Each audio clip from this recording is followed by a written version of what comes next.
We're going back to 2009, in which an EP was released that somehow managed to get laughs, that managed to be pretty honest, and managed to be relatively depressing in only a matter of a handful of songs.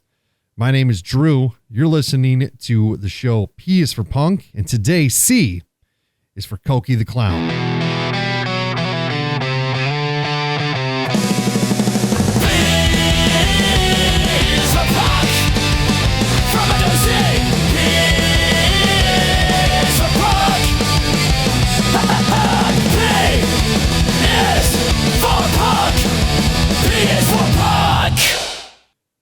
Legendary band NOFX. What can we really say about them? They're no longer running. They're done. They did the stuff.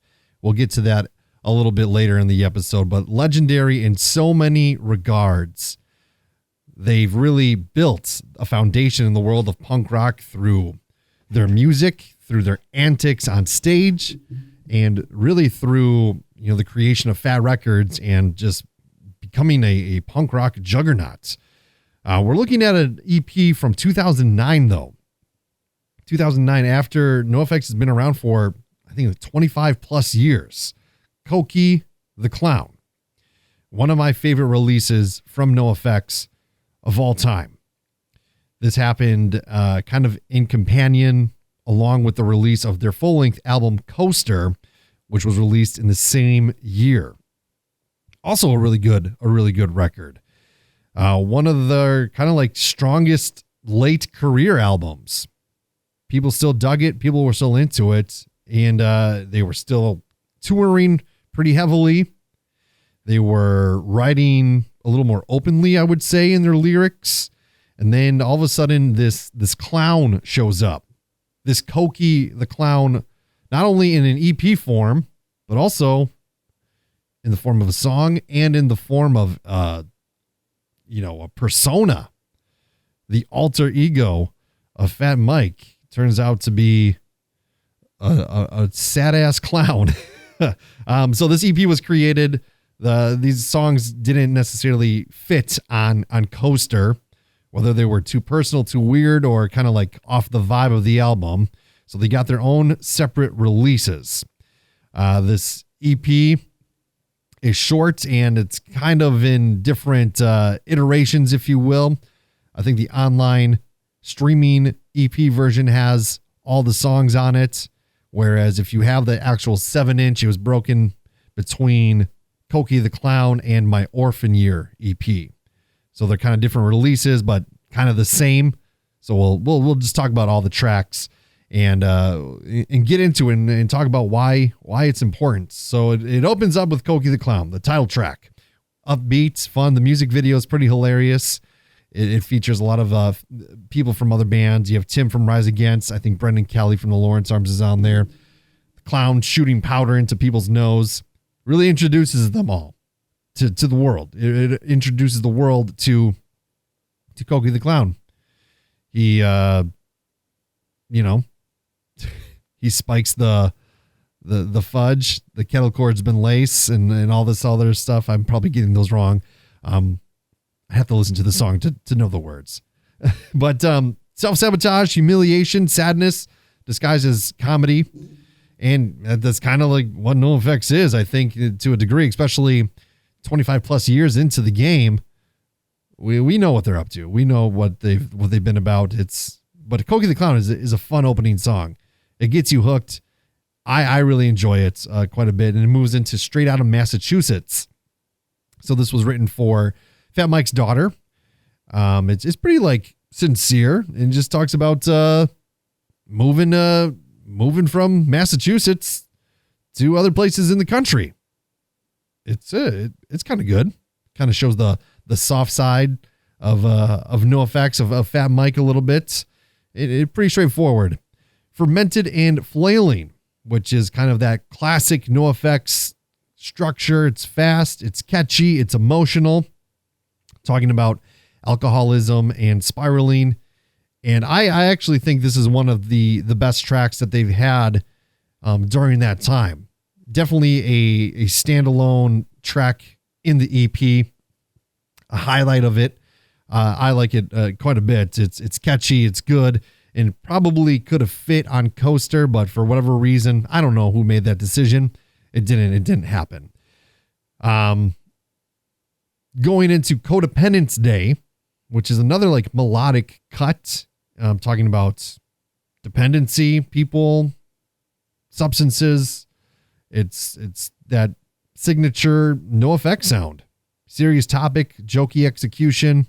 And then we get into the acoustic version of My Orphan Year. Now we got the regular full band version, the fast version on Coaster, and it's a sad song.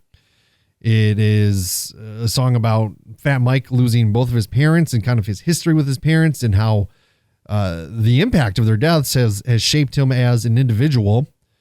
Had a better relationship with his mom than he did with his dad. And it's, I think, for people who have lost their parents, at least one parent, can probably relate to in a lot of ways. No parent is perfect. Everybody has their flaws. Every parent, unfortunately, is going to give their kid some sort of trauma. You just want to make sure, if you're a parent, that you're unleashing limited amounts of trauma before they go off into the world. But it's, kind of no matter what, when your parent dies, no matter how good they were, no matter how bad they were, it sucks. It has an impact on you. And in the stripped down acoustic version for the Cokie the Clown EP really amplifies that a little bit more than the Coaster version. So if you listen to the Coaster version, it's fast. It's, the lyrics are there, but then when you slow it down, it's kind of a little more moving, and it's definitely shows the hurts a little bit more, which is, cool to do. I do like it when bands release acoustic versions of their songs, and a lot of times those acoustic versions tend to be better, or that's like, oh yeah, it's the bonus track to the deluxe album or whatever, the deluxe version of the CD, and we need some quick acoustic tracks, and then they just sound like absolute garbage. That's not the case in this one, which is good, and it's really a good way to end the EP. So really, we're talking about 5 songs, and they have to be worth it. They have to pack that punch. A lot of times bands will release a companion EP to a record, kind of like the C side and D side tracks that didn't get on the full length. They get a little extra money for it, and they can definitely be kind of like phoning it in a little bit. But I think NOFX, especially at this time, had enough respect for themselves, and they're like, we've been doing this forever. We really don't have to do it. We could tour on Pump Up the Volume for the rest of our lives, and people will still come see us. People will still sing along. We have enough stuff. So to release this EP, I think they made the choice of like, this is important. This is good. These are all good songs that we need to unveil into the world.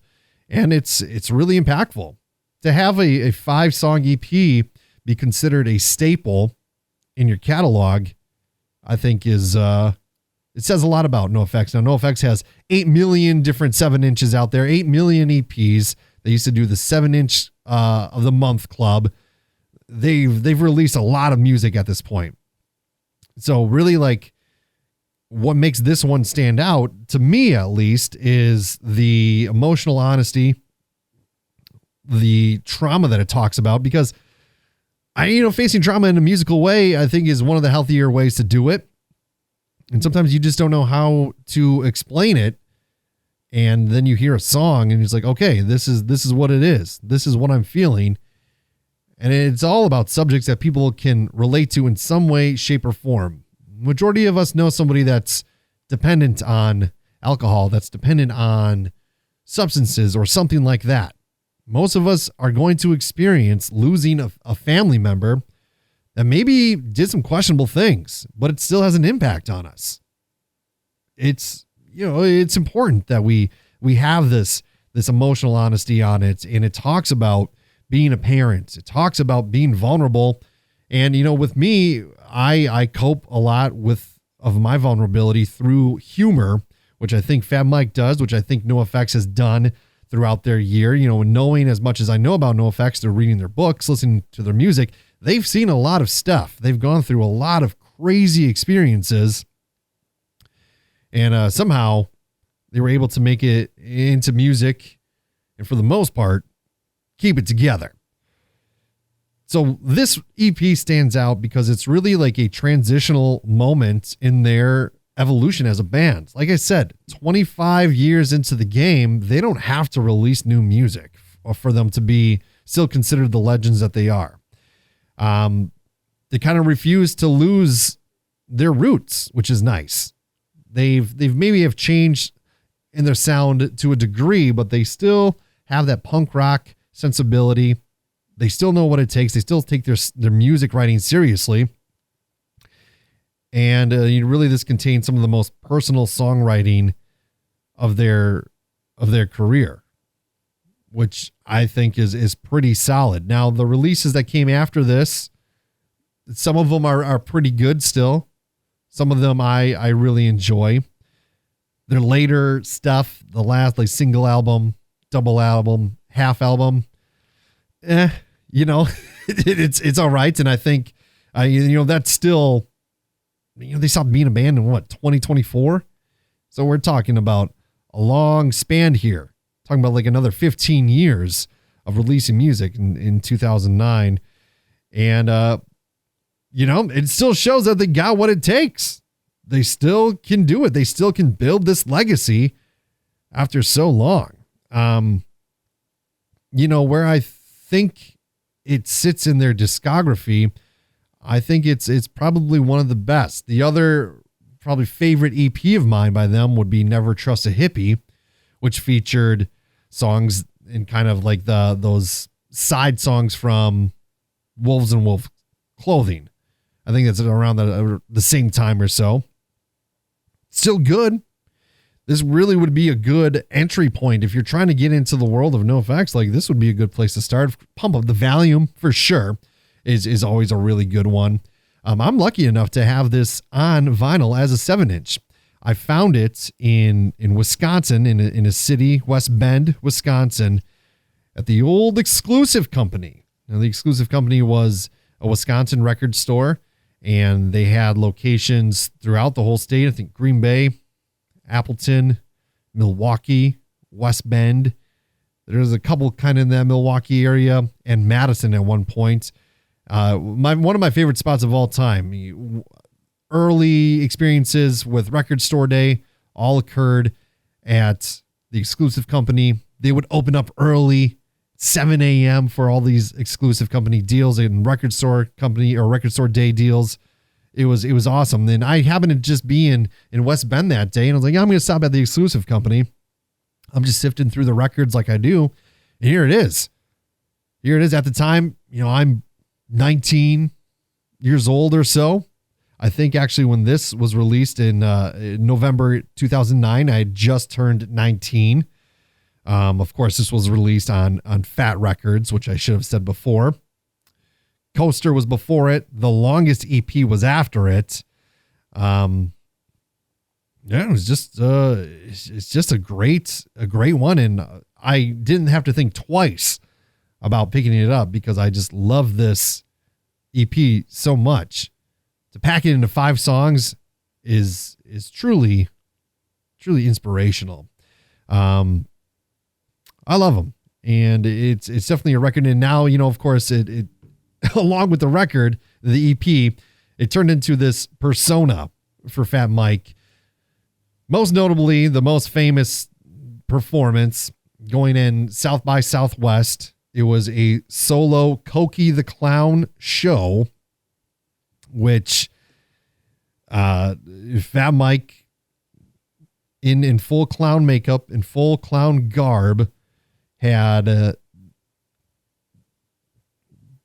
performed these songs and also gave some like pretty depressing and pretty sad context behind it all. He talked about how these songs were influenced, what they were about, and shared some sad stories. And well, I don't know. I don't know if you want to say it was just his way of kind of like diving into the character a little bit more. But the last thing that he did, or he walked out, he gives a bunch of people in the front row shots of tequila. And then after the show, they pull out a TV and they show him pissing into an empty tequila glass and then walking out with the shots and all that kind of stuff. So gave the illusion, we found out much later, that he did pee in the glass, but then they switched bottles, and what he gave the people really was tequila. But people have thought that they drank his piss. Caused him to be banned from the festival. This happened in 2010, and I actually saw them probably it was either in 2010 or 2011. I saw them in Milwaukee. They played at the Riverside Theater. Tony Sly opened for them, which was an awesome show. A Tony Sly acoustic, and people were in the crowd were such dicks to him. At one point, some guy's throwing something, and Tony Sly's like, "Hey, you throw one more thing at me, you're going to be known as the guy who got his ass kicked by the guy with the acoustic guitar." And that, thankfully, then the throwing stopped. But then Teenage Bottle Rocket played, and then NOFX played. They even mentioned before they played this song that about the incident, about the pee incident. But it took a little bit for that truth to be revealed, that it really wasn't piss. So it was really Fat Mike just diving into the joke a little bit more, holding off on unveiling what really happened, which, I mean, do what you want to do. But this EP created a whole persona, a whole pursuit. We knew if Fat Mike walked out in Cokie the Clown makeup and dressing, you knew you were going to get a different NOFX show. You were going to get a different show entirely. Fat Mike, of course, no stranger to controversial banter or comments or antics during the show. A little different, but I think, part of what the imagery of a clown, in its sense, there's some humiliation in that. The clown is supposed to be, what started off as this friendly entertainer of some sorts. It turned into self-deprecation, turned into like serial killers, thanks to, John Wayne Gacy and stuff like that. So there's some humiliation, I think, and the images of a clown, which is what they were going for, and really is what it did. Kind of a more self-destructive Fat Mike persona. So much so that even, down the road, there was a Cokie the Clown solo album that featured, of course, Fat Mike as Cokie the Clown, Travis Barker on the drums from Blink-182. Not critically acclaimed by any means, but interesting nonetheless. I did give it a listen when it was released in, I think, in 2019. I did not like it. It was nothing compared to the Cokie the Clown EP. Because I think when they recorded it, the EP, that whole persona, the whole image, that whole thing wasn't necessarily the goal. But it turned into that. So, yeah, you can listen to it if you want to give it a shot. But what came after Cokie the Clown was the 2010 Longest EP, which is essentially a comp album. It was a sequel, if you want, to 45 or 46 songs that weren't good enough to go on our records, which was another comp album. It's just like a blending of songs from various recordings from 1987 all the way to 2009. So it wasn't really like a full length CD by any means. It's still part of the discography. People still love it, but it wasn't necessarily a studio album. So they went from releasing an iconic EP to another kind of long form EP compilation. And then from there, we got the album Self-Entitled, which again, I think a lot of people did enjoy in 2012. And they then released First Ditch Effort, single album, double album. And now they have their NOFX A to H album coming out, if it's not out already. Now, since this, of course, NOFX is no longer a band. They did their final tour, playing across the world, ending, I think their final show was in California, rightfully so. That's where they formed. That's where they found their initial success. They have still released some albums. They're doing this letter thing. I don't know if we're going to get the back half of the alphabet, but we got A through H coming out, if it's not out already, like I said. El Jefe has been selling a lot of his NOFX records on Instagram. So, and he's since joined the Aquabats, playing trumpet for the Aquabats. Not really sure what Melvin has been up to. Smelly, he's got his surfboard and skating company Pickle Sticks, where he makes some custom made surfboards. They've been doing some pop-up shows, like as far as like pop-up merch stores with appearances from members of NOFX. I don't really know.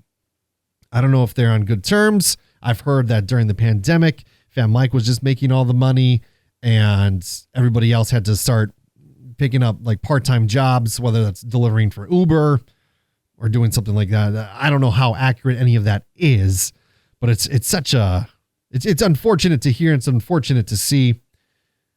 Their last albums didn't get a lot of hype, didn't get a lot of love. Fat Records has since sold. So Fat Mike has cashed in, but you know what? He was an entrepreneur I think the establishment of Fat Records is such an interesting story. It's crazy how many iconic and legendary bands. The Fat Records name is still alive, and whenever the transaction was created, there will be no new bands on Fat Records, from my understanding. All current bands will still have the ability to release new music under that label. I forget who bought it. I think it was like Interscope or something like that. Maybe, probably not. But or Hopeless. It wasn't Hopeless Records, I think, did it. It's very different. And to go from having this legendary EP, Cokie the Clown, and looking in, really that's kind of like the start of everything after that's kind of the decline of NOFX, in my opinion, which is a bummer to see. I love NOFX. They're one of my all-time favorite bands. Interesting people, interesting shows. I always had a lot of fun at their shows. I saw them the first time at Warped Tour in Milwaukee. Got to see them 2 days in a row at Ride Fest. I want to say, I don't even know when that was. 2016, maybe.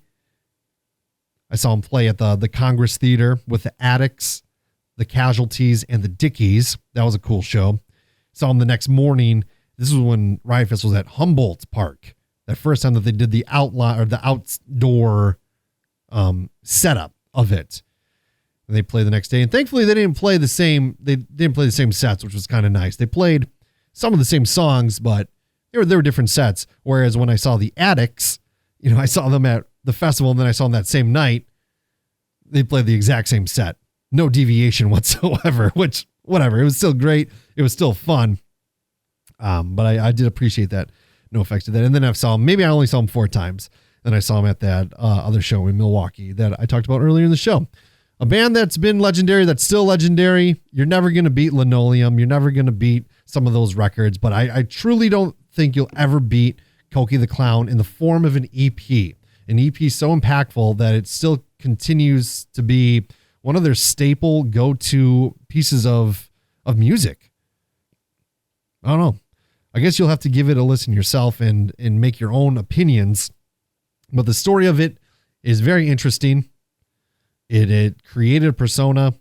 It created an EP. It created a record. I don't know how many more things you could possibly do, or how many more bands can possibly say that they've had something like that happen. I think it's very unique, and it's something that only Fat Mike could probably really pull off, and it not be like gimmicky, if that makes sense. You have like these rappers, or you have these bands that like take on like different personas, but it's just so like tacky, so cliche, and it's just not executed well. But this one was.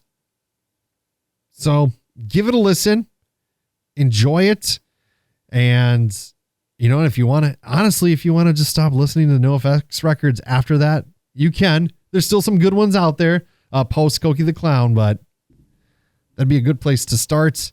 And also a good place to stop when it comes to NOFX music, in my opinion. I'm just some guy talking into a microphone. But I do love this EP. I do love NOFX. I do love punk rock. And without NOFX, I don't think the state of punk would be what it is today. I truly don't. We would still have some of the same bands, but without them, who knows? Without Fat Records, who knows if we would have half the bands that we have now. So we got to be grateful for it. We got to highlight it. They're a band that are going to go into the punk rock time capsule, and deservedly so. Of course, if you want more NOFX in your life, if you happen to be in Las Vegas, you can go visit the Punk Rock Museum. There's a lot of cool stuff in there. I haven't been there, but I would like to get there one day in my life. They have some pretty legendary artists coming in and giving guided tours, which is always really cool. So you can meet some people from some of your favorite bands as they guide you through the Punk Rock Museum. Or you can just see, you can like hold the guitars of some of your favorite musicians too. It's a interactive experience that not a lot of people get. Check it out. And Fat Mike is the owner of that. So he's a smart dude, smart businessman. He's just chilling in life now. Of course, I think one of his bigger projects and one of his now main focuses is the band The Co-Defendants, which if this is Crime Wave, an amazing record. I really like it a lot. Fat Mike is still in the world of producing music. He's still doing it. He's still releasing stuff. So we'll probably get some more NOFX-esque type things from time to time. Of course, I hope all the other members are doing well as well. I would love to buy something from El Jefe. I'm just poor. There's no way I can afford what some of these people are willing to throw at to have some of that legendary merchandise. I will admire it from afar, and that's that. C is for Cokie the Clown. You've listened to P is for Punk. Hopefully this one was a little bit better. Hopefully you enjoyed it a little more. I don't know what the hell I'm doing. See you later.